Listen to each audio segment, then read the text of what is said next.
people who understand how the system works were the ones who benefited the most from that.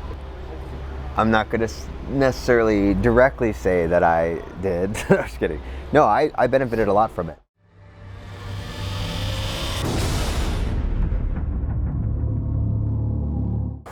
My audience needs me.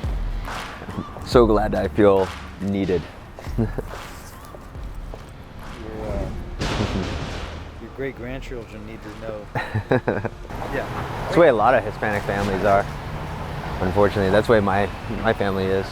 The funnest people to be around. Hardworking as heck. Yeah. But then, you know, it just sucks because, you know, working class, you know, generally you're not worried about eating healthy or organic food or being fit and everything like that. You're worried about how you're gonna work, how you're gonna get and survive and so on. So it takes a lot of sacrifice. And so, yeah, especially in the Hispanic community, you know, it's so hard for people like that to live in a healthy way, so that, yeah, you unfortunately get so many deaths just from being unhealthy and so on. Now is the time to start opening. How many bank accounts do you have?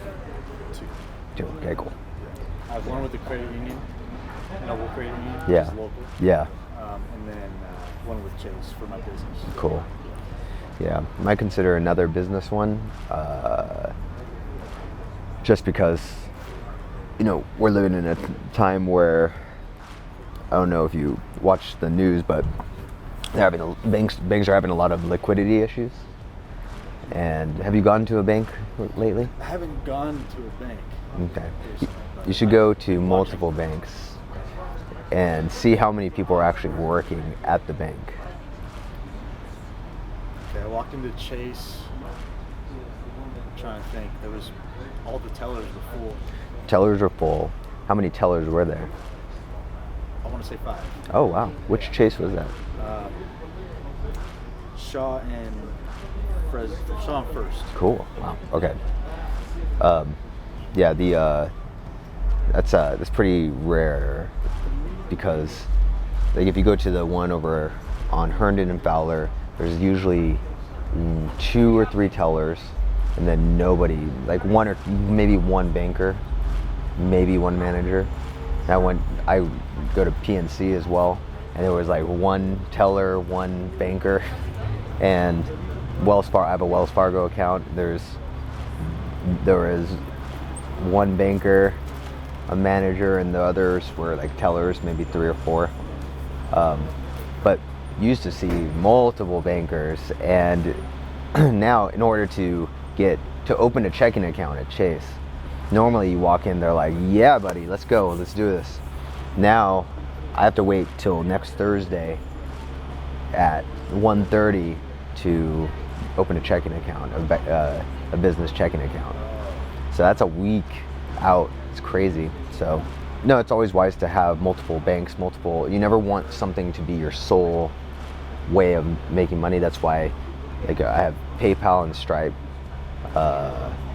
or you might be authorized.net, Stripe, PayPal, or something like that. Like something where if they shut you down or they go under, you can still keep going, you know. But now is especially the time for the banking system. So I heard PayPal is like charging fees for people who are giving out misinformation. Yes, I saw that. What? Yeah, I don't know how real that is or not, but it's crazy. Well, the thing is, they've been able to make themselves not a bank. They're not actually considered a bank. They have a really interesting model. I forgot what it was, but how it's called. But they can do a lot of stupid stuff. They can freeze your accounts. They can do things that banks can't do legally, and they can do. And so that's why you just have to be careful, you know. I'm gonna get the coffee. Yeah, I was saying something about Patrick Bet-David, he posted something about the American Bank of America like being more lenient with pretty much giving away house loans. That's a big sign that, especially in mortgages and especially in like the lending market, the bond market and stuff like that, that things are getting bad, because that's what they used to do during 2007, 2008. That's when you could, which was a dream, by the way. I wish I knew what I knew now back then, where you can do like stated income, where you can just state, you literally didn't have to prove how much you made. You can say, I make $7 million and get the house. They give you they do the mortgage. You pay, that people would pay it for like a month or 2 or 3 or whatever, and then but it was toward the really toward the end of that whole thing. But you could have made that bank with that. That's why there are going to be, as they start doing stuff like that, there are going to be really cool opportunities, I think, that'll come up. It's just, I think what'll have to it's really just timing when you want to do that. Everything's timing, especially when it comes to business, when it comes to investing, anything like that. And a lot of people are really bad with timing. They'll, you hear the whole thing is like that most people will buy when it's high and they'll sell when it's low. Like they have the FOMO, the fear of missing out, when if you were to just sit back and think what is going to happen in the future. And I had done that video in the past, not too long ago, about like looking forward. You have the entrepreneurs and investors, you have to look into the future, because if you are thinking about now and I could have made this money, and you jump in, it's one of the worst things you can do, and one of the worst qualities of an entrepreneur or investor, that you literally couldn't be one. And so what you can do in this situation, which is really cool, is a lot of people are going to lose their homes. A lot of people lost their homes in 2007, 2008. They got into loans that they just couldn't afford. They stated that they made way more than they actually did, and got the loan, couldn't support it, lost their jobs, and boom, done. At that time, when that actually happened, still not the best time to buy a house, like an investment property or anything like that. There's always this curve, there's always this lag. So the lenient home lending, let's just say that, for example, lenient home lending happens, people start buying up houses as their primary house, they lose their house. That's still not the right time, right? Because the house price is still high, because people still doing it. It's just the very beginning. But that as you see more and more people like this type of stuff happening, that eventually there's going to be millions of people who can't afford it, that are going to be in that same spot, and so then prices are going to go down. As they go down, they'll usually hit some kind of bottom or start bottoming out. So a $500,000 house is now a $300,000 house, or $250,000 house. Then what happens? That's the time you should start thinking about jumping in and gobbling up the home, because then you're still going to be able to state income. You're still going to be able to do all that lenient lending, because the government, or the people in power, I should say, they know this too. So they're just going to take advantage.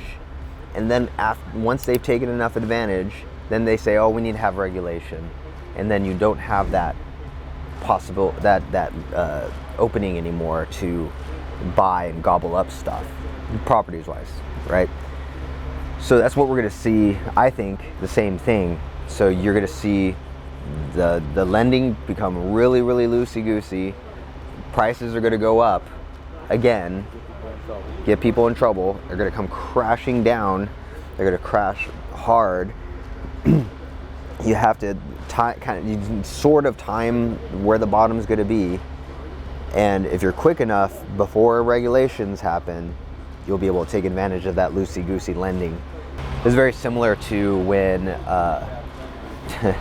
when the Trump and Biden were sending out checks when the whole C-19 thing happened, the Karunka. People who understand how the system works were the ones who benefited the most from that. I'm not going to necessarily directly say that I did. I'm just kidding. No, I benefited a lot from it. If you look at when that started happening, those checks started going out. Most people, what did they buy with it? They bought like big screen TVs. They bought entertainment stuff. Wow, this is great. Oh yeah. What?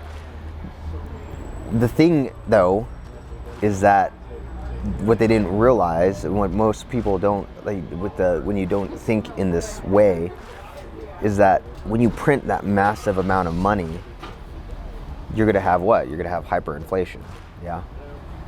And so what wealthy people do and did, and people who understand how the game's played, is they took that money immediately and they put it toward buying an asset, buying a physical asset. So it could have been an excavator, it could have been a mobile office, it could have been, solar on it could have been a rental property, it could have been, or like a mobile home, or it could have been something like that. Knowing that not too long from there, because they had buying power, that thing had, when everyone got their checks, the money was the same exact buying power at that time.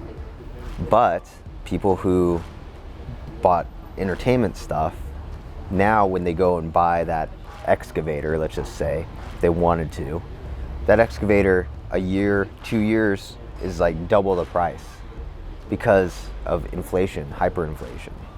If you look at even just the food prices from 2020 to now, they've literally gone up like 100 to 200% depending on what it is. Most people don't even look at that. Why I bring this up is that the rich take advantage of stuff like that very quickly, and they know if the government's printing money, I'm getting a stimulus check for however much, I'm going to use that to go buy something. It could be silver, it could be gold,